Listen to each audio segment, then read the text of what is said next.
Hello friends, welcome to Coordinate Classes. So today we discuss the second part of video of literary terms. Yeah, you can say that in other words, figure of speech. तो आज का video में हम लोग इतने figure of speech पढ़ेंगे वो based on association है, राइट? तो फर्स्ट जो फिगर ऑफ स्पीच है मेटोनॉमी, सेनेक्डुकी, एल्यूजन, ट्रांसफॉर्म एपिथेट। तो आप लोग वीडियो के लास्ट तक बने रहें बिकॉज आज का जो फिगर ऑफ स्पीच है वो काफी इंपॉर्टेंट है। चाहे वो एकेडमिक एग्जामिनेशन हो या कॉम्पिटिटिव एग्जामिनेशन हो, ये सारे एग्जामिनेशन के लिए काफ़ी इम्पोर्टेंट है, राइट? सो हम लोग आज का फर्स्ट टॉपिक मेटोनॉमी से स्टार्ट करते हैं। मेटोनॉमी, ये मेटोनॉमी क्या होता है? तो ये रिलेशनशिप बताता है। The relationship between the two things is not part to whole और होल टू पार्ट, राइट? तो मेटोनॉमी जो होता है ये दो थिंग्स का पार्ट को नहीं बताता है ना? ये होल टू पार्ट या पार्ट टू होल को नहीं बताता है, right? But it is simply one of being closely conceptually related. लेकिन इसमें जो एक थिंग होता है वो दूसरे थिंग से जो है कॉन्सेप्चुअली क्लोज्ड होता है। कॉन्सेप्चुअली क्या होता है? क्लोज्ड होता है ना? Being closed conceptually related as in phrase, जैसा इस फ्रेज में दिखाया गया है। यू कैन सी, आप देख सकते हैं, the pen is mightier than the sword. The pen is mightier than the sword.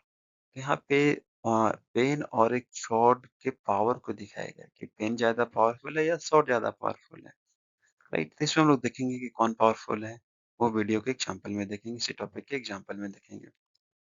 The replacement of a thing by another thing, इसमें क्या होता है? एक थिंग का रिप्लेसमेंट होता है दूसरे थिंग की जगह पे, ठीक है? The replacement of a thing by another thing. The first thing is the means, तो इसका जो पहला जो थिंग होता है, जस्ट लाइक यहाँ पे मैंने लिया the pen is mightier than sword, तो पहला थिंग क्या हो गया? पेन। और सेकंड थिंग क्या हो गया? सॉर्ट। सॉर्ट मतलब क्या होता है? तलवार होता है। पेन तो सबको पता है, आप लोगों को पेन मीन्स क्या होता है? कलम। कलम होता है पेन, जिससे हम लोग लिखते हैं। The first thing is the means, तो पहला थिंग क्या मतलब बतलाता है, उसका मीनिंग बताता है। और सेकेंड थिंग जो है डूइंग समथिंग, ये किसी चीज का होने के बारे में बताता है, राइट? इसको हम लोग देखेंगे आगे काफी डिटेल में, एग्जांपल के थ्रू हम लोग इसको इजीली समझ सकते हैं। One thing is said and another thing is mean, right? No, the White House, तो यहाँ पे द व्हाइट हाउस, इसका अगर देखा जाए शाब्दिक अर्थ क्या हो जाएगा? द व्हाइट हाउस मतलब सफेद घर। लेकिन यहाँ पे द व्हाइट हाउस, इसका जो कॉन्सेप्चुअल मीनिंग जो है ये क्या है? ये यूएसए का प्रेसिडेंशियल हाउस को बता रहा है ना? The White House is often used as a metonymy for the presidential administration. तो ये presidential administration को ये बता रहा है, राइट? नेक्स्ट जो एग्जांपल है वो हमारा है the pen is mightier than the sword, right? यहाँ पे बोला कि the pen is mightier than the sword, जो पेन है वो तलवार से ज्यादा शक्तिशाली है, ज्यादा पावरफुल है। व्हाई? हाउ? कैसे? ना? तो an expression indicating that the written words is more effective, तो इसमें ये एक्सप्रेशन के थ्रू इसमें बताया गया है कि जो पेन होता है, जो रिटेन पावर होता है, वो ज्यादा इफेक्टिव होता है। जस्ट लाइक एक सपोज एक इंडिया और चाइना में एक बैटल हो रहा है, राइट? तो उस बैटल को कब रोका जा सकता है? जब दोनों कंट्री के प्रेसिडेंट या जो प्राइम मिनिस्टर है, जब वो बात करेंगे, है ना? या जो फॉरेन मिनिस्टर जब वो बात करेंगे, एक रिटेन सारा चीज होगा, है ना? मीटिंग के थ्रू तो उस वार को रोका जा सकता है, राइट? लेकिन क्या तलवार का यूज करके रोका जा सकता है? सिर्फ नहीं। तो यहाँ पे जो है ये पेन को ये ज्यादा माइटियर है, बिकॉज जो रिटेन चीज होता है वो ज़्यादा इफ़ेक्टिव होता है वायलेंस से, right? Violence as a means of social और पॉलिटिकल चेंज, तो वायलेंस क्या बताता है? वायलेंस जो होता है, violence as a means of social और पॉलिटिकल चेंज। नेक्स्ट जो एग्ज़ाम्पल है, a smooth tongue wins favour. A smooth tongue wins favour, तो एक जो स्मूथ टंग होता है, स्मूथ टंग कहने का मतलब जो आदमी अच्छे से बात करता है, वो हमेशा हर एक चीज़ को जीतता है। Wins favour, right?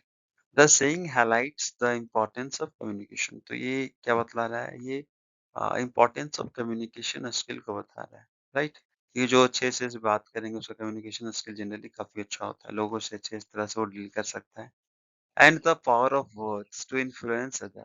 और ये जो पावर ऑफ वर्ड्स होता है, आप किसी से अगर कोई गुस्सा में आदमी आप उसे पोलाइटली मैनर में बात करते हैं, तो वो क्या होता है? पावर ऑफ वर्ड्स होता है, जिसके थ्रू आप दूसरे को इन्फ्लुएंस कर सकते हो, प्रभावित कर सकते हो, है ना? And achieve success. और जो भी आप सफलता है, जिस चीज़ के लिए आप उससे बात करो, उस चीज़ में आप अचीव कर सकते हो, राइट? इवन उसका आप हार्ट को वॉर्न कर सकते हो, उसके दिल को जीत सकते हो, राइट? नेक्स्ट जो फिगर ऑफ स्पीच है बेस्ड ऑन एसोसिएशन, वो है सेनेक्डुकी। तो सेनेक्डुकी ये भी एक फिगर ऑफ स्पीच है जो क्या बताता है?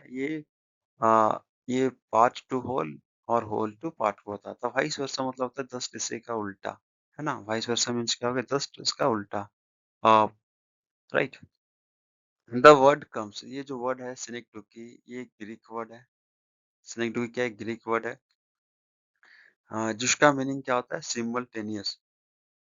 इसका मीनिंग क्या होता है? Simultaneous, component of each other. इसमें जो होता है ये एक दूसरे का कंपोनेंट होता है, बिकॉज़ बताए थे कि पार्ट टू होल या होल टू पार्ट, तो वो एक कंपोनेंट हो गया, है ना? जैसे हम लोग बोले फोर व्हीलर, तो फोर व्हीलर क्या है? एक व्हीकल का ही कंपोनेंट है ना, जैसे एग्जांपल लिए फोर व्हीलर, है ना? तो फोर व्हीलर यहाँ पे क्या बता रहा है? एक व्हीकल को बता रहा है, 4 चक्के वाले गाड़ी को बता रहा है, राइट? तो यहाँ जो व्हील है वो उस गाड़ी का कंपोनेंट है, पार्ट है, राइट? तो इट शोज़ क्लोज़ रिलेशन। तो ये क्या बता रहा है? काफ़ी क्लोज़ रिलेशन को बताता है, synecdoche। It comes from the Greek word synecdoche, which means simultaneous meaning. And synecdoche, in simple terms, use a part to represent the whole. तो ये क्या बताता है? ये रिप्रेजेंट करता है, पार्ट टू होल को रिप्रेजेंट करता है, या होल टू पार्ट को रिप्रेजेंट करता है, राइट? हम लोग आगे एग्जांपल में देखेंगे। एग्जांपल से आपको काफी अच्छे से समझ में आ जाएगा, राइट? और अगर आपको ये वीडियो जो भी पढ़ाया टॉपिक अगर नहीं समझ में आता, तो एक से दो बार आप इस वीडियो को रिपीट करें। आई होप आपको बहुत अच्छे से समझ में आ जाएगा। बिकॉज़ ये काफ़ी ईज़ी लैंग्वेज में इसका सारा कंटेंट मैं प्रिपेयर किया हूँ, राइट? सो हम लोग देखते हैं part 4 whole. He has a lot of faces in the crowds, right? तो आप कहीं भीड़-भाड़ वाली जगह में जाते हो तो बहुत सारा फेसेस होता है। तो उस क्राउड का एक हिस्सा है फेस, एक आदमी का चेहरा।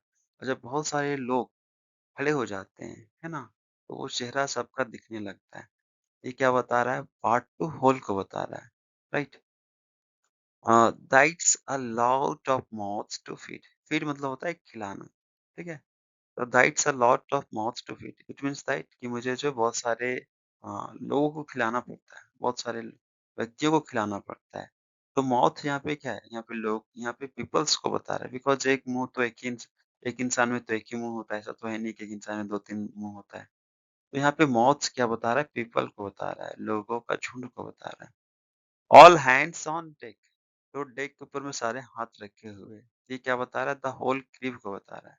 Whole crew. क्रीव क्या होता है? जनरली जो सेलर होते हैं, जो बड़े-बड़े शिप होते हैं, उसमें जो काम करने वाले जो मेंबर होते हैं, उसको क्रीव बोला जाता है। तो उसका हैंड्स जो है वो डेक पे रखा हुआ है। डेक क्या होता है? एक शिप का एक जगह होता है, एक जगह होता है जहाँ पे उसको हम लोग डेक बोलते हैं। एक पार्ट होता है शिप का ऊपर वाले part, right? She has a new set of wheels. तो ये व्हील्स क्या बता रहा है? व्हील्स मतलब क्या हो गया? पहिए।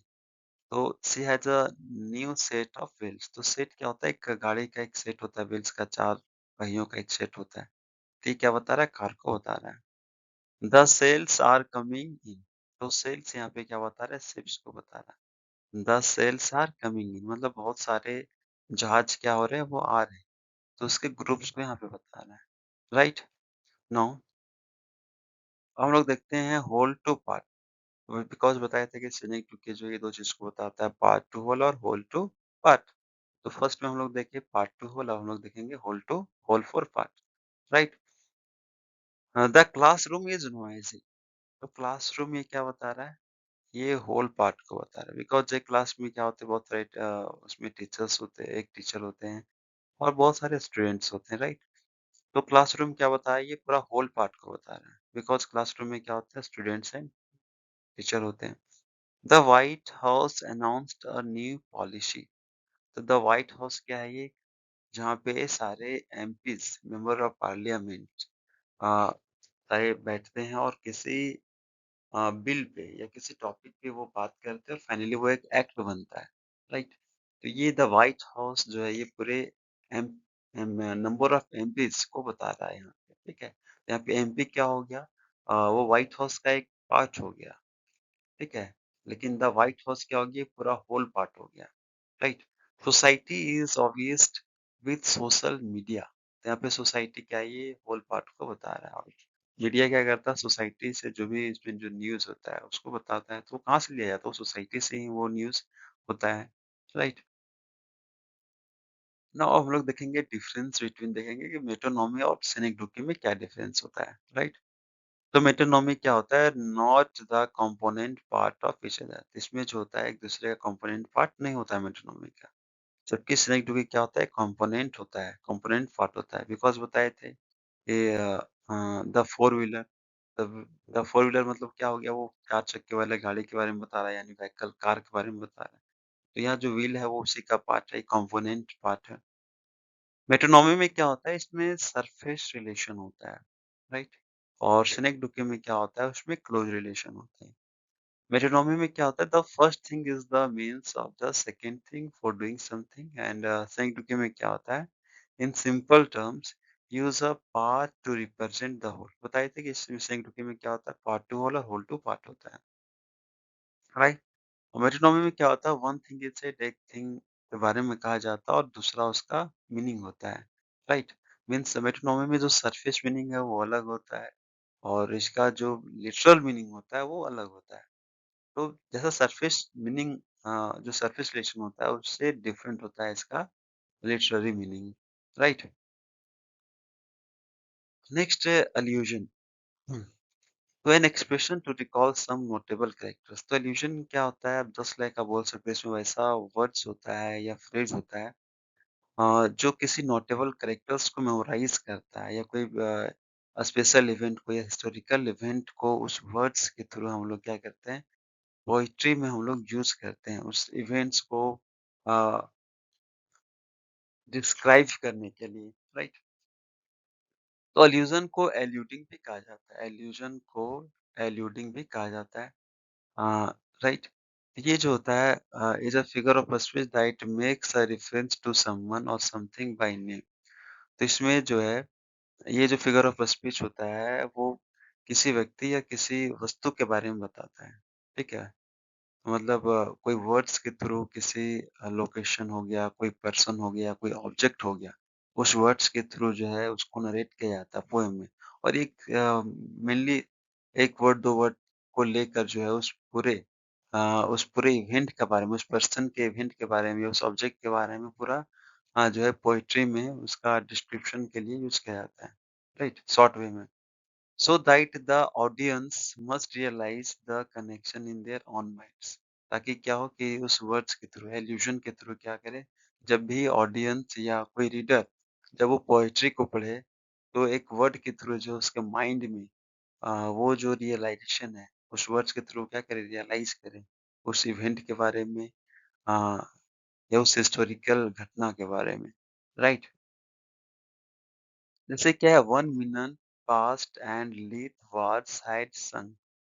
तो यहाँ पे लिथ वाट जो है ये क्या बता रहा है? लिथ वाटर के बारे में बता रहा है। लिथ वाटर क्या होता है? जब कोई आदमी जब डेथ होता है तो एक नदी होता है जिसको हम लोग हिंदी में बैतरनी नदी बोलते हैं, राइट? तो उस नदी को जब सोल जाता है, जब कहाँ जाता है? सोल हेवन में जाता है या हेल में जाता है। तो हेवन और हेल में जाने से पहले उस सोल को एक नदी से पार करना होता है, जिसको हम लोग लिथ रिवर बोलते हैं, राइट?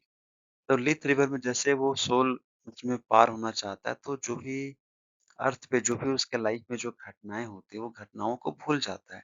इस तरह से जो लिथ वाटर है, ये क्या बता रहा है? फॉरगेटफुलनेस को बता रहा है। मीन्स वहाँ पे जाता है तो सारा चीज़ें वो भूल जाता है, राइट? नेक्स्ट है full of the true the blushful Hippocrene. यहाँ पे हिप्पोक्रेन का मतलब क्या हो गया? फाउंटेन, फाउंटेन यानी झरना।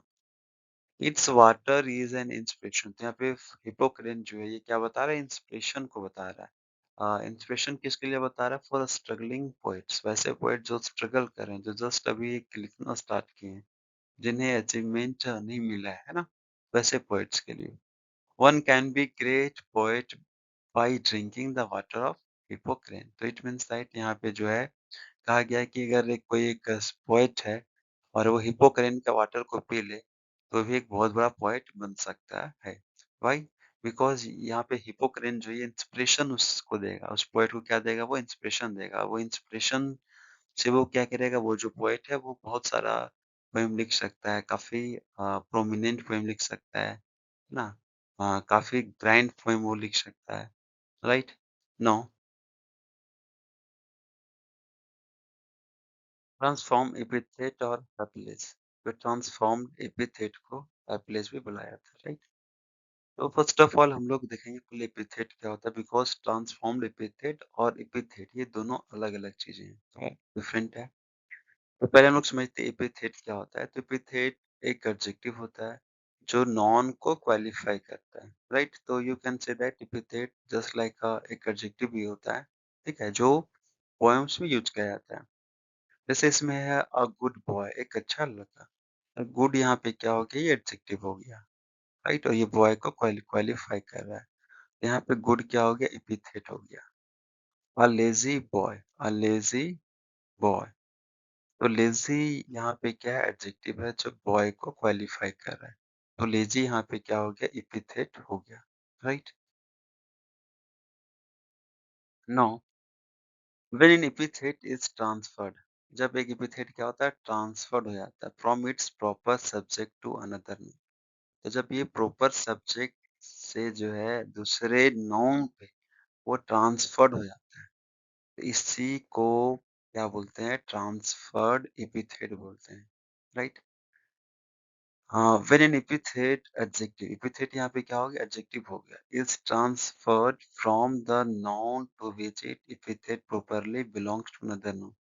तो जब यहाँ पे कोई एडजेक्टिव जो है दूसरे नाउन्स की जगह पे प्रॉपरली जो उससे बिलोंग करता है, उस नाउन के साथ वो जब वो ट्रांसफर हो जाता है, उससे जब वो अटैच हो जाता है, उससे जुड़ जाता है, उसी को हम लोग क्या बोलते हैं, ट्रांसफॉर्म एपिथेट बोलते हैं। बट यहाँ पे क्या होता है कि वो जो एडजेक्टिव है उस नाउन को क्वालिफाई नहीं करता है।